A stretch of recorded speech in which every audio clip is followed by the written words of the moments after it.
Hello बच्चों, स्वागत है हमारे यूट्यूब चैनल फिजिक्स विद के उत्तम में। और आज हम लोग पढ़ने जा रहे हैं 11th क्लास की फिजिक्स का चैप्टर नंबर 2 और चैप्टर का नाम है मात्रक एवं मापन यानी यूनिट्स एंड मेजरमेंट। इस चैप्टर के कई वीडियो बनाने पड़ेंगे हमको, तो आज पहला वीडियो हमारा है यानी पहला लेक्चर है आज। तो इस चैप्टर में हमको मात्रकों के बारे में पढ़ना है और मेजरमेंट यानी मापन के बारे में पढ़ना है। तो सबसे पहले इस चैप्टर में या फिजिक्स पढ़ने के लिए हम बार बार एक शब्द का यूज करते हैं, भौतिक राशियां यानी फिजिकल क्वांटिटी क्या होती हैं। तो सबसे पहले हम इस चैप्टर में जानेंगे कि भौतिक राशियां कौन सी होती हैं, ठीक है, और ये कितने प्रकार की होती हैं। तो भौतिक राशियों का मतलब होता है कि वे राशियां जिनको हम नाप करके उसकी माप को हम अंकों में व्यक्त कर सकें। जैसे अगर लंबाई नापना है तो लंबाई नापेंगे तो 2 मीटर, 2 सेंटीमीटर, 4 मिलीमीटर, मतलब उसको हम अंक में प्रदर्शित कर सकते हैं। या द्रव्यमान अगर नाप रहे हैं तो भी हम 2 किलोग्राम, 5 ग्राम, 3 मिलीग्राम, मतलब अगर कोई मेजरमेंट अगर कर रहे हैं यानी कोई भी मापन कर रहे हैं भौतिक राशि का और उसको अगर हम अंकों में उसकी माप को लिख सकें तो ऐसी राशियों को हम कहते हैं भौतिक राशियां। और जैसे कुछ ऐसे गुणधर्म होते हैं जिसको हम माप नहीं सकते हैं, जैसे अगर किसी का प्यार है, अगर उसको प्यार को अगर मेजर करना है तो फिर इसको हम नहीं नाप पाएंगे कि कितना प्यार है, 2 किलोग्राम, 5 मीटर, ऐसा कुछ नहीं कर सकते हैं। तो इसका मतलब ऐसे गुणधर्म जिसको हम माप सकते हैं उसको कहा जाएगा भौतिक राशियां, और जिसको नहीं माप सकते हैं, उसको हम माप को अंकों में नहीं लिख सकते हैं, तो उनको कहा जाता है, उनको भौतिक राशियां नहीं कहते हैं, ठीक है। तो भौतिक राशि सिंपल परिभाषा आप लिख सकते हैं कि वे सभी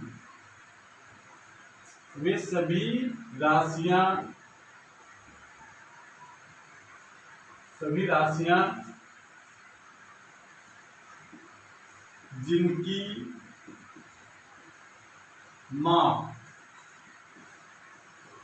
माप को अंकों द्वारा, इसकी माप को अंकों द्वारा व्यक्त किया जा सके। वे सभी राशियां जिनकी माप को अंकों द्वारा व्यक्त किया जा सके भौतिक राशियां कहलाती हैं। भौतिक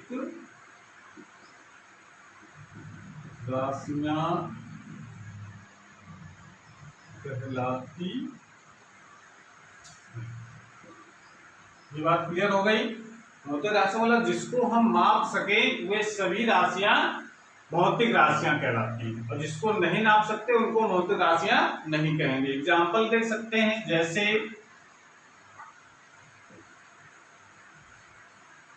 लंबाई, द्रव्यमान, समय, ताप, बल, वेग, दाब, बहुत सारी राशियां की संख्या बहुत ज्यादा है। ऐसी राशियां जिनको हम नाप सकते हो यानी नाप करके उसकी माप को हम अंकों द्वारा व्यक्त कर सकें, ऐसी राशियों को हम लोग कहते हैं फिजिकल क्वांटिटी यानी भौतिक राशियां। बात क्लियर हो गई। और जिसको नहीं नाप सकते हैं, केवल फीलिंग आ सकती है माप की, जिसको हम अंकों में नहीं लिख सकते हैं, उनको भौतिक राशियां नहीं कहेंगे। दूसरी इस चीज इसमें है भौतिक राशियों के प्रकार। तो भौतिक राशियों के एक्चुअल 2 तरीके से इसको डिवाइड किया गया है।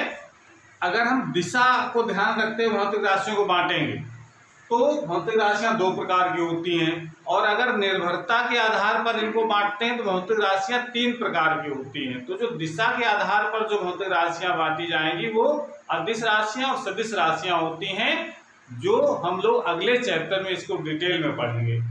इस चैप्टर में हमको पढ़ना है जो निर्भरता के आधार पर जो भौतिक राशियों को डिवाइड किया गया है वो 3 प्रकार की होती हैं। और कौन 3 प्रकार हैं?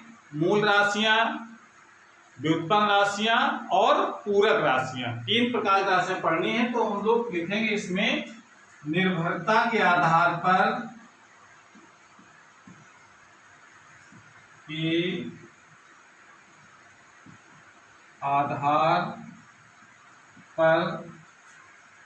भौतिक राशियां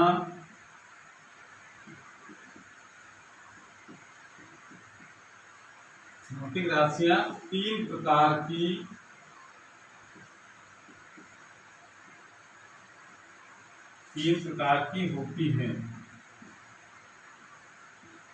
नंबर 1 मूल राशि।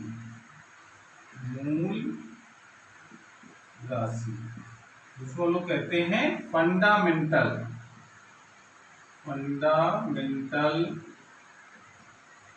क्वांटिटीज।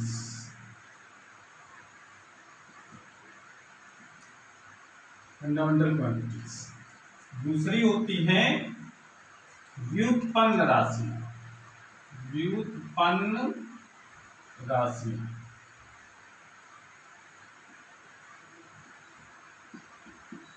व्युत्पन्न राशियों के लिए कहते हैं डिराइव क्वांटिटी।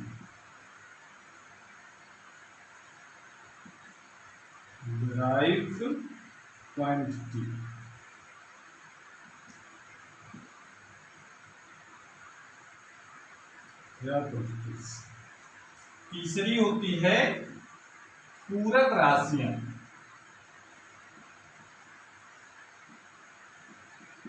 पूरक राशियां मतलब सप्लीमेंट्री।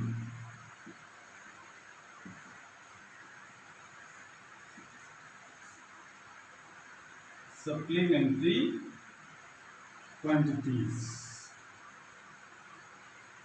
इस प्रकार से भौतिक राशियों को निर्भरता के आधार पर 3 प्रकार से और दिशा के आधार पर, दिशात्मक आधार पर हम 2 प्रकार से बांट सकते हैं, सदिश और अदिश।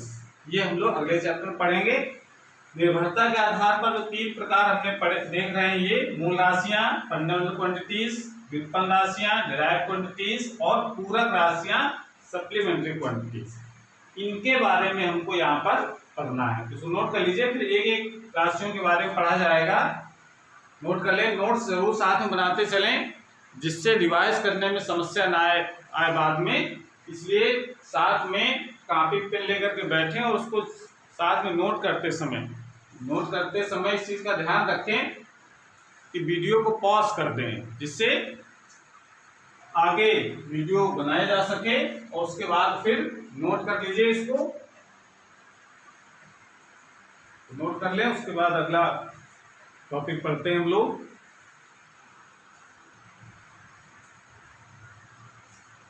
तो मूल राशियों का मतलब क्या होता है पहले तो ये समझ लीजिए। मूल राशियां का मतलब बिल्कुल ये आधार है भौतिक राशियों का कि जिससे अन्य राशियां मिलकर के बनाई जाती हैं। जैसे अगर कोई भवन बनाना है, कोई बिल्डिंग बनानी है, तो हमको सबसे पहले जरूरत पड़ती है सीमेंट की, मोरंग की, ईंटा की, पानी की, इन सब चीज जरूरत है। तो इसका मतलब ये बेस हो गया। इससे मिलकर के आप चाहे कोई मॉल बना लीजिए, चाहे कोई बिल्डिंग बड़ी बना लीजिए, चाहे फार्म हाउस बनाइए, कोई भी मकान बनाइए, कोई भी कंस्ट्रक्शन करना है तो आपको ये बेसिक चीजें जरूरत पड़ती हैं। और उससे मिल करके हम कोई भी आकार का भवन बना सकते हैं। उसी प्रकार से अगर कोई भौतिक राशियां अगर बनानी है तो कुछ ऐसी राशियां होती हैं जिससे मिल करके वो भौतिक राशियां बनती हैं। और ये जो राशियां ऐसी होती हैं ये किसी अन्य राशियों से मिलकर के नहीं बनी होती हैं। उन्हीं राशियों को हम कहते हैं मूल राशियां। मूल राशियां मतलब ये है कि ये स्वतंत्र राशियां होती हैं, ये किसी दूसरी राशियों से मिलकर के नहीं बनी होती है। तो परिभाषा हम लोग क्या लिखेंगे इसकी, और सिंपल बना सकते हैं कि वे भौतिक राशियां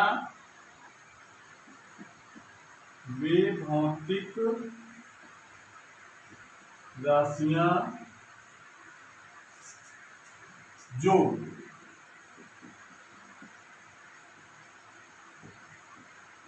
पूर्णतः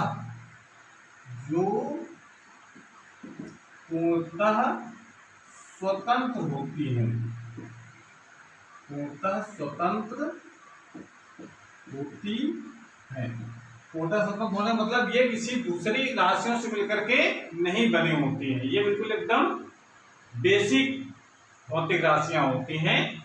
तो ऐसी राशियों को हम लोग कहेंगे मूल राशियां। तो वे भौतिक राशियां जो पूर्णतः स्वतंत्र होती हैं उन्हें मूल राशियां कहते हैं, उन्हें मूल राशियां कहते हैं। ये बात क्लियर हो गई? यानी ये दूसरी राशियों से मिलकर के नहीं बनी होती हैं, ये कह सकते हैं। दूसरी भाषा में लोग ये भी लिख सकते हैं कि वे भौतिक राशियां जो किसी अन्य राशियों से मिलकर के नहीं बनी होती हैं, उन राशियों को हम मूल राशियां कहते हैं। मूल राशियों, और एक सेंटेंस लिख लीजिए, बताते हैं। मूल राशियों के मात्रकों को, मात्रा क्या होते हैं इसको हम लोग डिफाइन करेंगे। मूल राशियों के मात्रकों को मूल मात्रक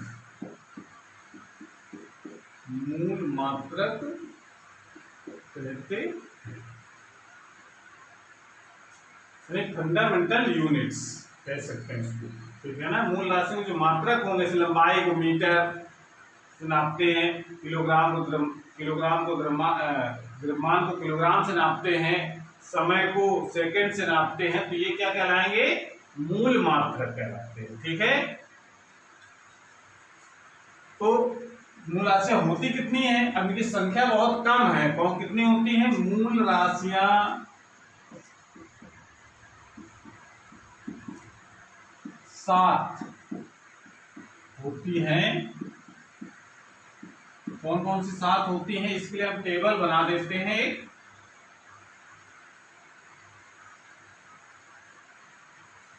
मूल राशियां और मूल मात्रक दोनों इसमें बना देंगे। उसके बाद इसमें जो विमा हम लोग पढ़ेंगे, उसमें जो प्रतीक प्रयोग होंगे, उसमें क्या सिंबल यूज करेंगे, तो इसमें हम लोग लिख देते हैं यहाँ पर सीरियल नंबर हो जाएगा ये। उसके बाद यहाँ आ जाएगा मूल राशि और मूल मात्रक।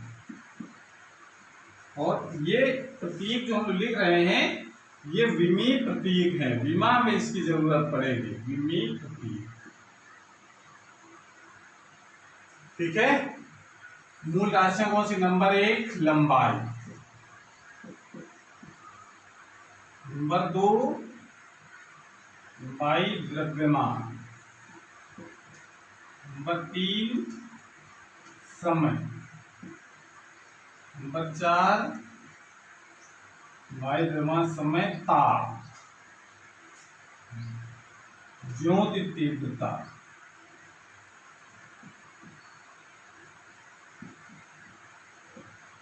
ज्योति तीव्रता, नंबर 6 विद्युत धारा, और नंबर 7 है पदार्थ की मात्रा। ये 7 प्रकार की मूल राशियां होती हैं। इनकी संख्या कितनी है? 7। मूल मात्रा क्या हो जाएंगे इसके? लंबाई का मीटर, मीटर को हम लोग सिंपली, मीटर का सिंबल है m, द्रव्यमान किलोग्राम, इसको हम लोग अंग्रेजी शॉर्टकट में केजी कहते हैं। समय सेकेंड, हम इसमें नापते हैं सेकेंड, यस। ताप केल्विन,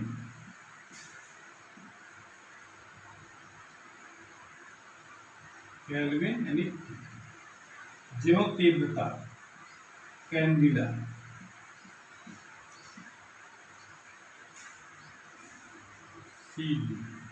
और मोल। विद्युत धारा को पहले विद्युत धारा एम्पियर।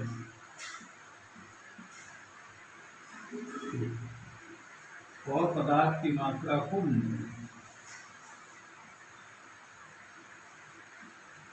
इस प्रकार से ये तो मूल मात्रक हो गए। प्रतीक विमा कौन से प्रतीक हो गए? अगर लंबाई कहीं लिखी तो उसकी जगह हम लोग क्या लिखेंगे? एल।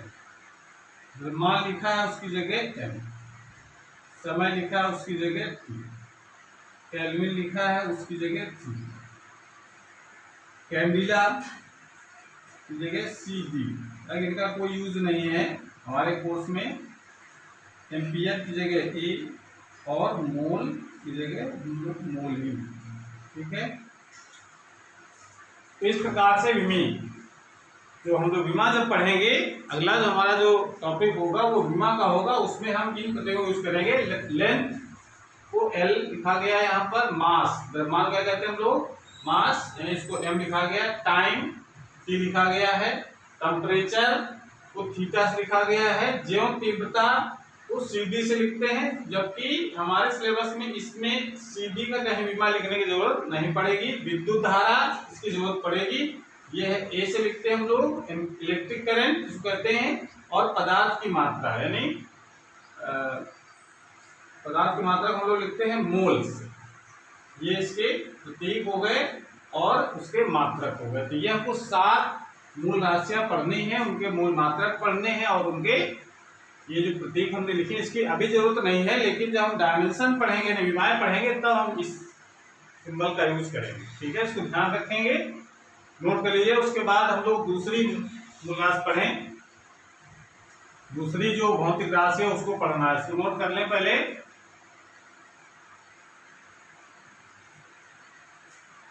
नोट कर लिया?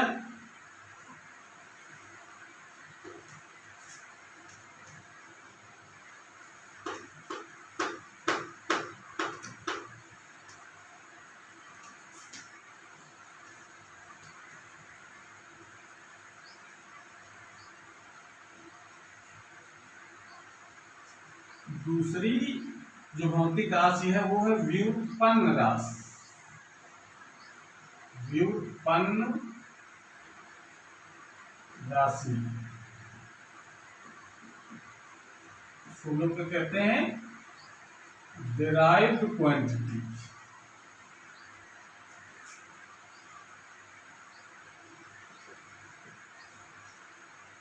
डिराइव्ड क्वांटिटीज ये कौन सी राशियां होती है? अभी जैसा बताया हमने कि जो मूल राशियां होती हैं वो किसी दूसरी राशियों से मिलकर के नहीं बने होते हैं, बिल्कुल स्वतंत्र राशियां होती हैं।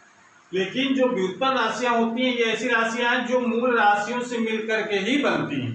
जैसे एग्जाम्पल के तौर पर हम बात करेंगे, लेकिन पहले इसकी परिभाषा लिख लें।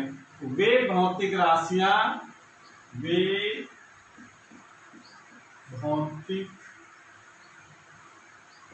राशियां जो मूल राशियों से मिलकर बनी होती हैं उन्हें व्युत्पन्न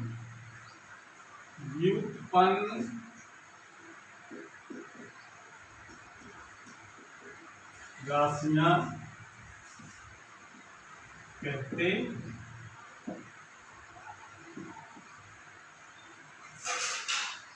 इनकी संख्या निश्चित नहीं है। सबसे ज्यादा संख्या जो भौतिक राशियों की वो इन्हीं वाली राशियों की है, जिसको हम लोग व्युत्पन्न राशियां कहते हैं। मूल राशियां तो 7 हो गई, व्युत्पन्न राशियां से मिलकर के इनकी संख्या सैकड़ों में है, इसलिए इनको हम ये नहीं लिखेंगे कि इसमें 100 200 300 कुछ नहीं, इसकी संख्या बहुत है। अब एग्जाम्पल का कुछ राशि लिख सकते हैं हम लोग, जैसे क्षेत्रफल। क्षेत्रफल क्या सूत्र होता है? लंबाई गुणित चौड़ाई।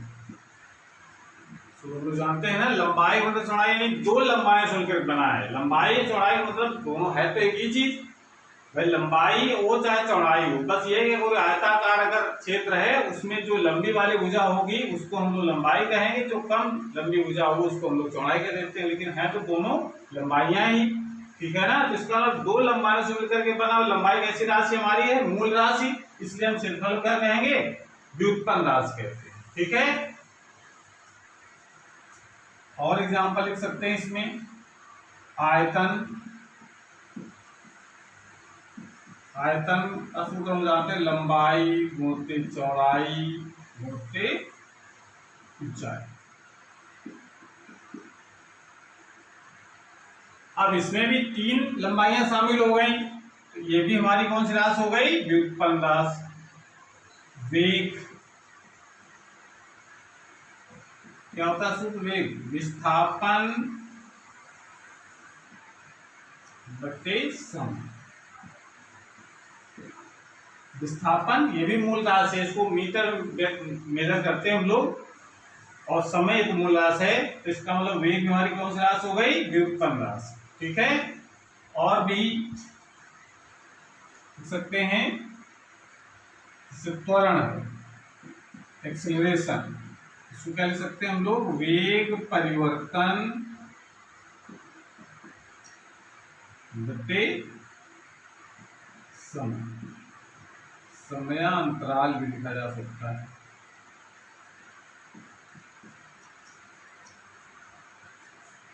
वेग और समय ये दोनों कैसी राशियां हैं, वेग ये व्युत्पन्न राशि है लेकिन किससे मिलकर के बनी है, मूल राशियों से मिलकर के बनी है, और समय ये भी मूल राशि है, तो त्वरण कैसी राशि हो गई, व्युत्पन्न राशि।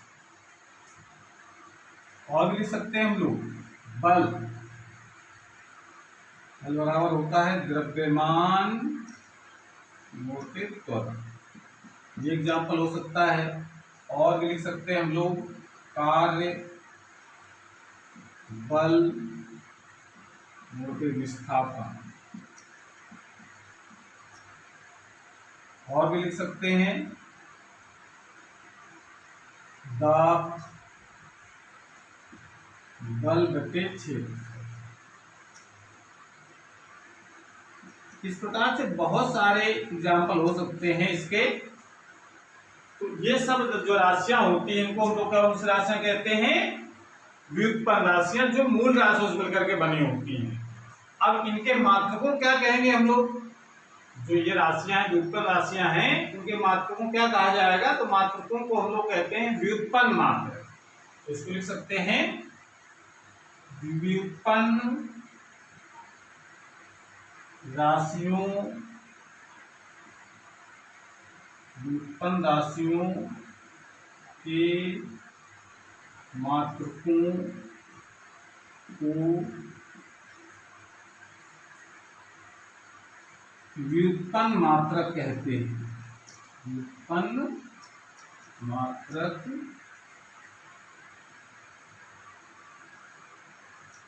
कहते। एग्जाम्पल के तौर पर अगर देखें व्युत्पन्न मात्रक कौन से होंगे, तो आप यहाँ पर देख सकते हैं, इसके आगे क्षेत्रफल का मात्रक क्या हो जाएगा, मीटर स्क्वायर, ठीक है। आयतन का मात्रक मीटर क्यूब,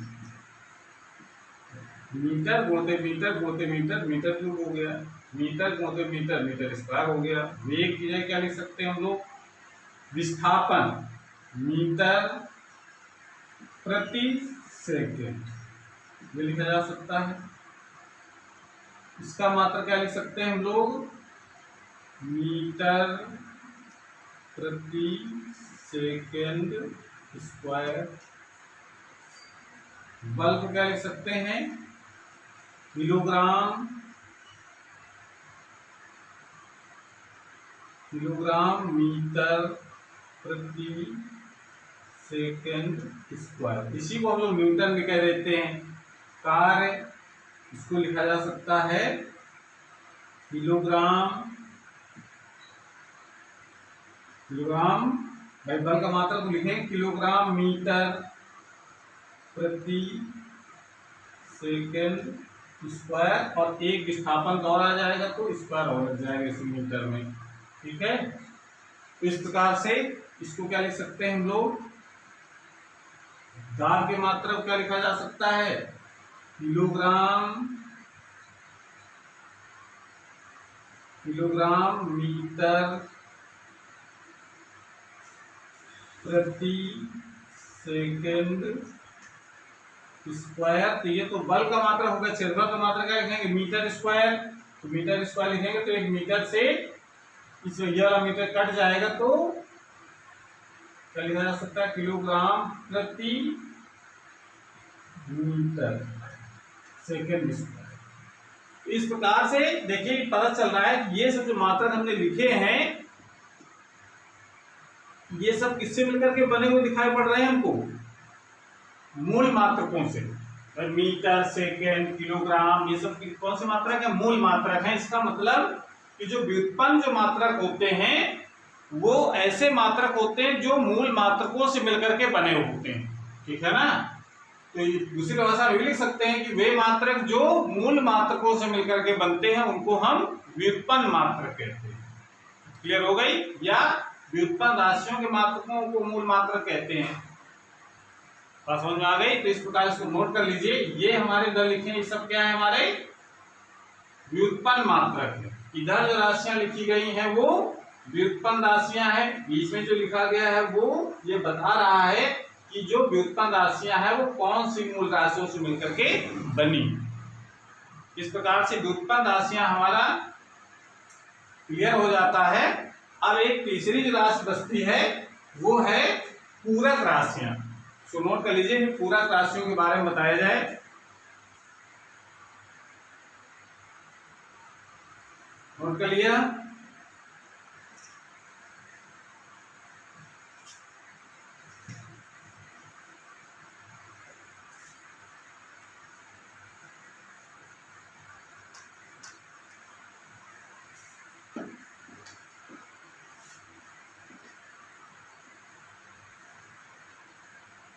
तीसरी राशि है हमारी पूरक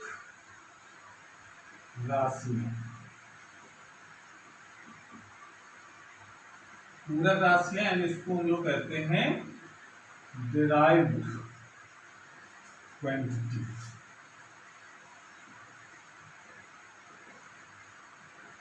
डिराइव्ड क्वांटिटीज।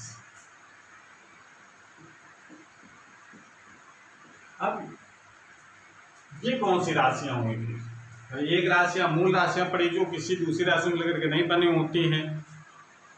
दूसरी राशि अपने पड़ी है व्युत्पन्न राशियां जो मूल राशियों से मिलकर के बनी होती हैं। अब ये कौन सी टाइप की भौतिक राशियां हो गई जिनको हम लोग पूरक राशियां कहते हैं। तो सॉरी, यहां पर सप्लीमेंट्री है, सप्लीमेंट्री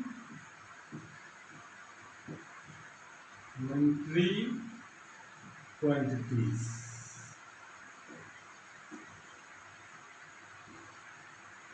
सप्लीमेंट्री क्वांटिटीज ये देखिए, इसमें इसको समझने के लिए आपको ये समझना है कि जो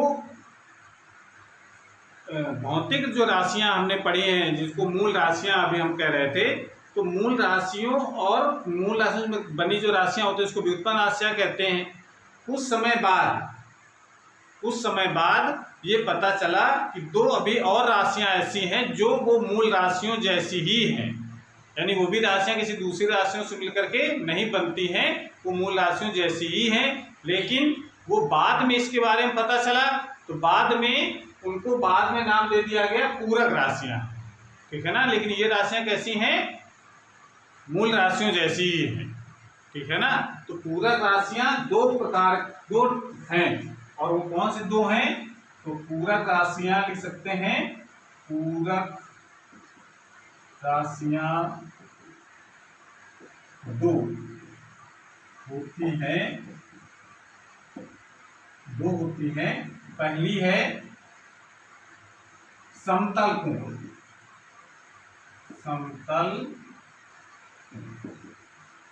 इसको कहते हैं हम लोग प्लेन एंगल।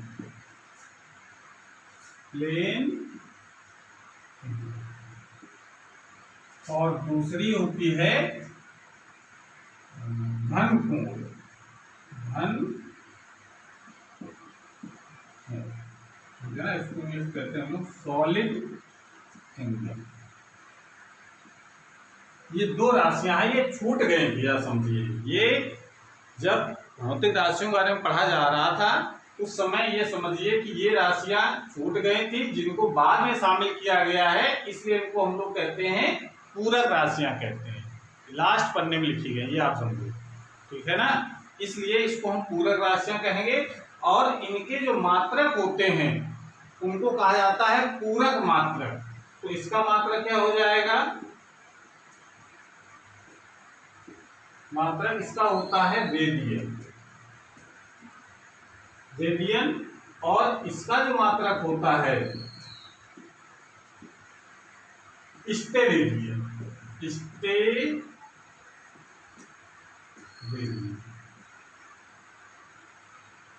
समतल कोण और घन कोण, इसको हम लोग उसको ठोस कोण भी कह देते हैं, इसको प्लेन एंगल और इसको सॉलिड एंगल, और उनके मात्रक क्या होते हैं, इसको हम लोग क्या कहेंगे, रेडियन स्टेरेडियन को पूरक मात्रक कहते हैं। जैसे व्युत्पन्न मात्रक, मूल मात्रक, उसी प्रकार से ये पूरक मात्रक कहलाएंगे। अब क्लियर हो गई। अब समतल कोण का मतलब क्या हो गया, अब समतल कोण अगर देखें तो मतलब ये कह सकते हैं कि दो रेखाओं के बीच जो कोण बनता है उसको तो हम लोग कहते हैं समतल कोण। यानी इसका अगर फार्मूला निकालना चाहें तो कैसे कहें कि ये कोई लाइन है, इसको हमने यहाँ से रखकर कैसे घुमा दिया, तो ये वाला जो घुमाएंगे तो ये यहाँ पर को आर्क दिखेगा, जिसको चाप कहते हैं, ठीक है ना। ये क्या मतलब कहलाता है, चाप, और ये कहलाती है त्रिज्या। अगर हम इसको ऐसे यहाँ से करके ऐसे घुमाएं तो ये क्या बन जाएगा, यहाँ से यहाँ तक घुमा तो ये कोण जो बना यहाँ पर उसको तो हम लोग समतल कोण कहेंगे। और ये जितना ये जो दूरी, वृत्तीय दूरी जो चलेगी उसको हम लोग क्या कहेंगे, चाप, यानी इसको आर्क कहते हैं। क्या कहते हैं इसको, आर्क। इसको तो रेडियस कहते हैं, तो उनको पता है, ठीक है। तो ये जो समतल कोण यानी थीटा जो बराबर लिखा जाएगा, समतल कोण, इसको हम सिंपली कोण भी कह देते हैं। ये क्या होता है फार्मूला, चाप बटे त्रिज्या, ठीक है।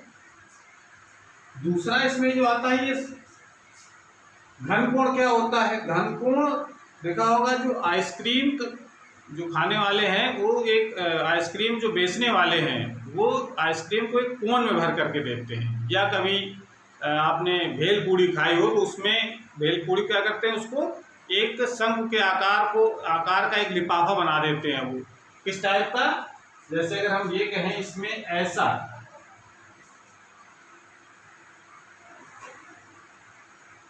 यहां पर जो कोण बना होता है ये, इसको हम लोग कहते हैं घन कोण कहते हैं, ठीक है ना। जैसे अगर कोई भी कोण अगर देखो, तो कोण अगर देखो तो ऐसा जो हिस्सा दिखेगा तो उसके अंदर यहाँ पर जो कोण बनेगा, भाई यहाँ से जहाँ करके देखो ऐसे, तो यहाँ जो कोण अंदर बन रहा है उसको हम लोग कहते हैं घन कोण, ठीक है ना। और ये जो कोण होता है इसको हम लोग क्या कहते हैं, घन कोण कहा जाता है। तो घन कोण ओमेगा से लिखते हैं हम लोग, और ओमेगा इक्वल टू होता है delta A upon are square. A का मतलब यहाँ का कितना एरिया है वो हमारा होता है डेल्टा क्षेत्रफल, और ये उसकी त्रिज्या हो गई आर, तो delta A upon are square. तो इस प्रकार से ये तो हो गए हमारे पूरक राशियां, क्लियर हो गया, नोट कर लीजिए इसको। उसके बाद हम लोग बात करेंगे मापन की। मापन क्या होता है और मापन के लिए क्या क्या हमको जरूरी चीजें हैं वो हम पढ़ेंगे, ठीक है। सो नोट कर लीजिए पहले,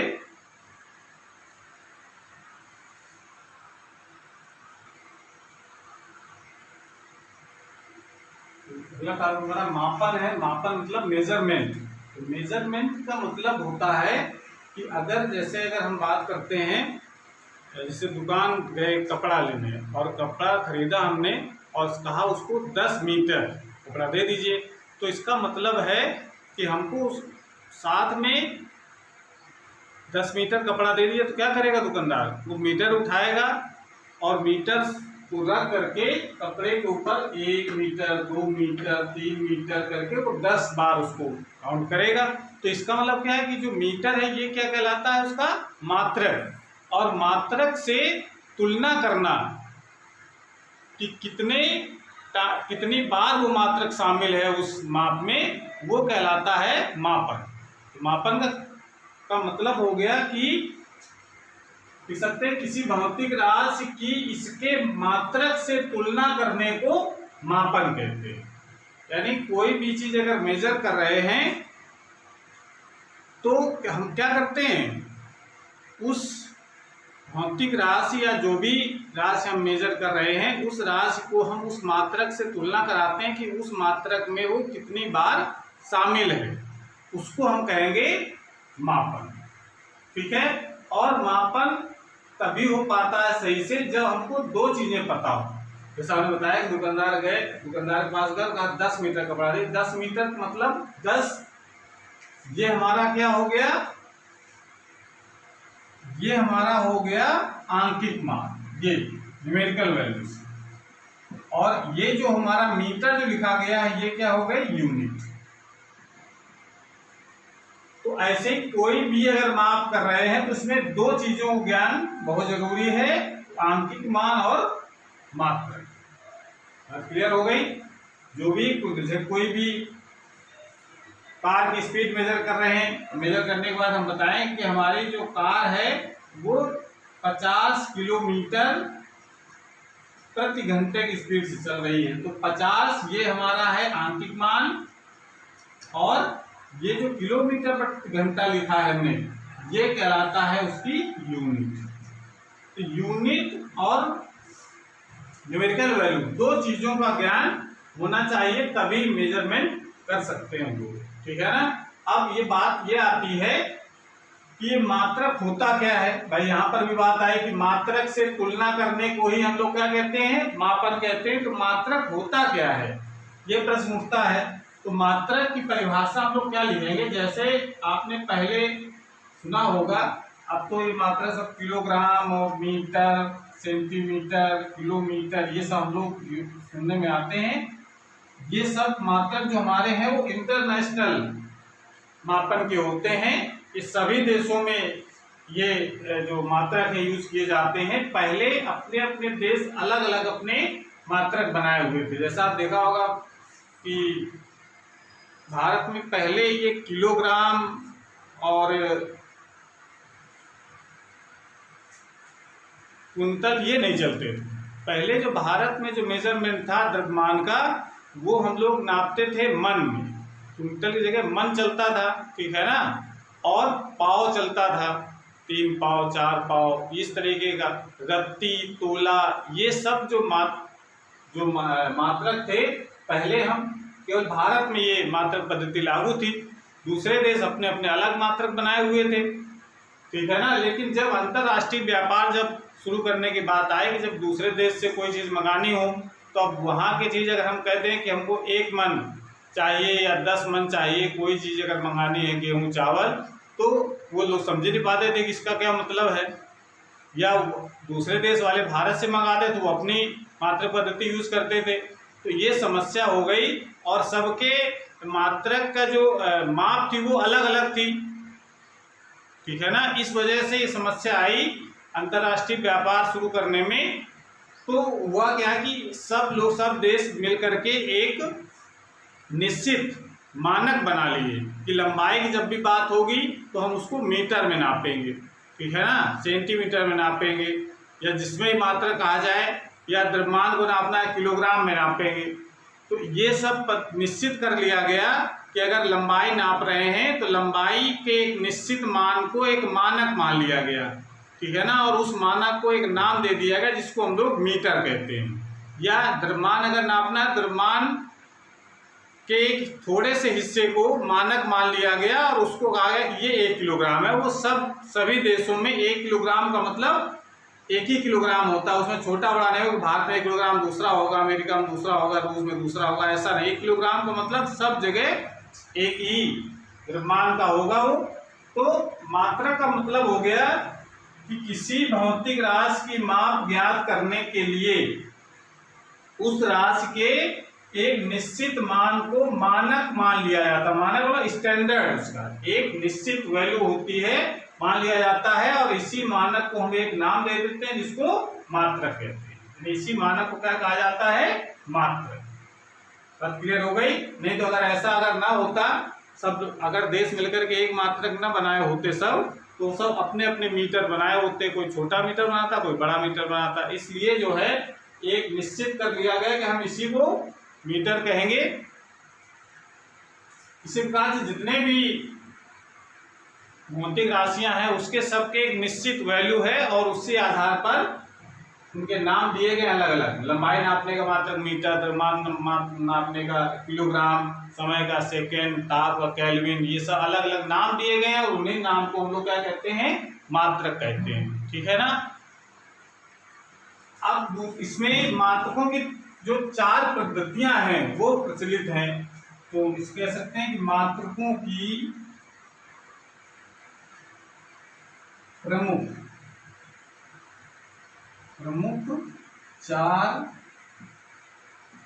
पद्धतियां प्रचलित हैं।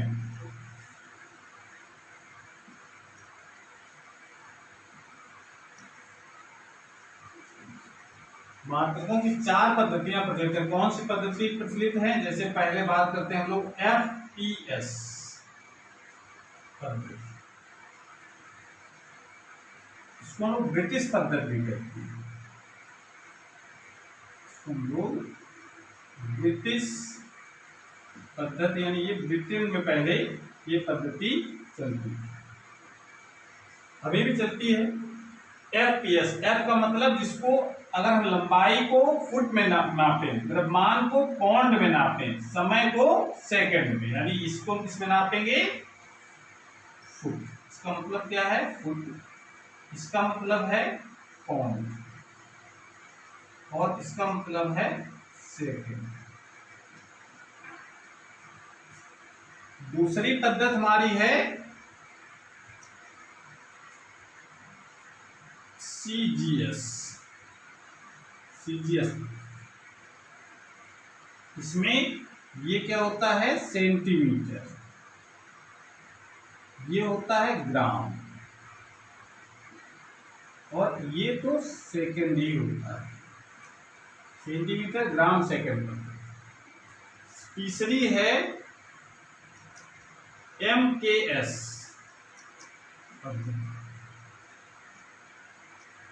और ये जो M होता है ये होता है मीटर, K का मतलब किलोग्राम, और S का मतलब सेकंड। और एक चौथी पद्धति और, ऐसे नोट कर लीजिए। इसके बाद फिर हम एक चौथी पद्धति बताते हैं जो इस समय वही चल रही है, वो अंतरराष्ट्रीय मापन की वही एक पद्धति, इसको लोग कहते हैं SI पद्धति, यानी SI मात्रक बल्कि उसको कहा जाता है, क्योंकि वो मात्रकों का एक ग्रुप है।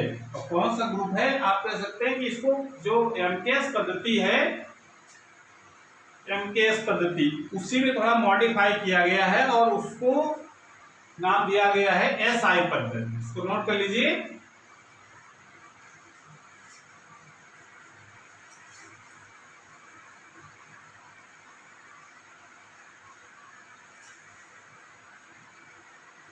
चौथी जो पद्धति हमारी है वो है SI पद्धति, या इसको SI मात्रक कहते हैं। पद्धति नहीं कहा जाता है इसको, SI मात्रक होते हैं। ठीक है ना?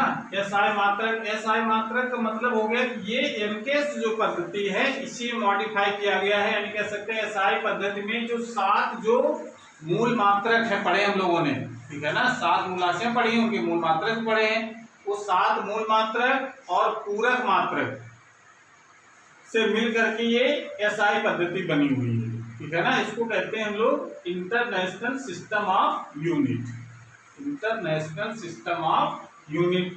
तो इसमें जितने भी मूल राशियां हैं उनके जो मात्रक लिखे गए हैं वो सब SI पद्धति के मात्रक हैं। ठीक है ना। जो पूरक मात्रक लिखे गए हैं वो भी एसआई पद्धति के मात्रक हैं, ठीक है ना।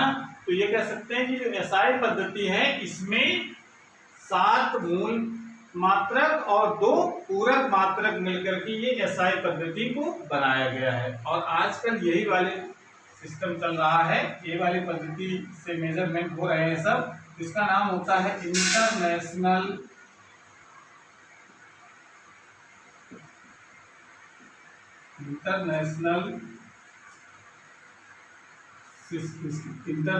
System of unit, international system of unit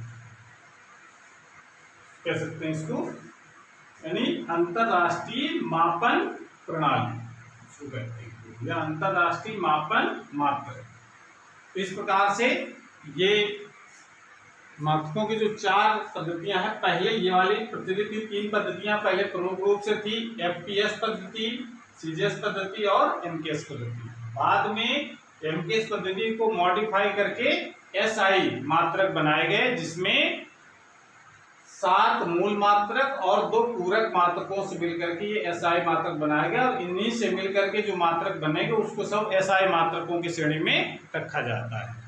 बात क्लियर हो गई। तो इस प्रकार से ये हमारा जो आज का टॉपिक था, जिसमें हम लोगों ने भौतिक राशियों के बारे में पढ़ा और मापन के बारे में पढ़ा है। तो आज की क्लास हमारी यहीं पर समाप्त होती है। अगर ये वीडियो अच्छा लगा हो तो उसको लाइक करें। अगर चैनल को अभी तक सब्सक्राइब नहीं किया तो चैनल को सब्सक्राइब भी करें, जिससे नए जो वीडियो अपलोड हो उसकी नोटिफिकेशन आपके पास सबसे पहले पहुंच जाए। तो जो अगला वीडियो हमारा होगा वो होगा हमारा विमाओं से संबंधित, यानी डायमेंशन के बारे में पढ़ेंगे। तो तब तक पढ़ाई करते रहिए। Thank you.